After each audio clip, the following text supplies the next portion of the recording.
भिवंडी येथे दलित मुस्लिम एकता मेळाव्यात मोठी गर्दी। आनंदराज आंबेडकर यांच्या उपस्थितीत शहापूर तालुक्यातील नवीन पदाधिकाऱ्यांची नियुक्ती।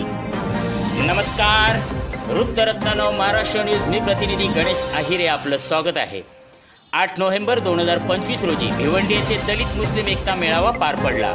या मेळाव्याला डॉक्टर बाबासाहेब आंबेडकर यांचे नातू सरसेनानी आनंदराज आंबेडकर साहेब तसेच आबाग साहेब कासकर प्रमुख उपस्थित होते। या कार्यक्रमात महाराष्ट्र राज्य आणि जिल्हा कमिटीतील अनेक मान्यवरांनी हजेरी लावली। कार्यक्रमाचे आयोजन जिल्हा प्रभारी मायाताई कांबळे यांच्या पुढाकाराने करण्यात आले। या मेळाव्यात शहापूर तालुक्यातील अनेक कार्यकर्त्यांनी रवींद्र जाधव यांच्यासोबत पक्षप्रवेश केला।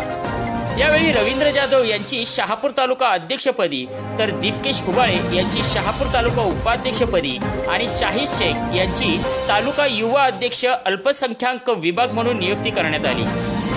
कार्यक्रमात नितीन जाधव सचिव, सुमित गांगुर्डे कार्याध्यक्ष, शुभमबाई जगताप संपर्क प्रमुख, अनुराग भाऊ पवार संघटक, ओमकार पेडे असे अनेक कार्यकर्ते उपस्थित होते। मेळाव्यात उपस्थित नागरिकांच्या घोषणाबाजीने परिसर दुमदुमला होता। एकतेचा आणि सामाजिक परिवर्तनाचा संदेश देत कार्यक्रम उत्साहात पार पडला। मुख्य संपादक सागर रोकडे, संपादक संदेश भालेराव। पाहत राहा वृत्तरत्न महाराष्ट्र न्यूज। नुकताच आपल्या शहापूर तालुक्यामध्ये पक्षामध्ये जे आपले येण्याचे हे केलेले आहे यांचे, तर त्याबद्दल तुम्ही 2 शब्द काय बोलाल सर?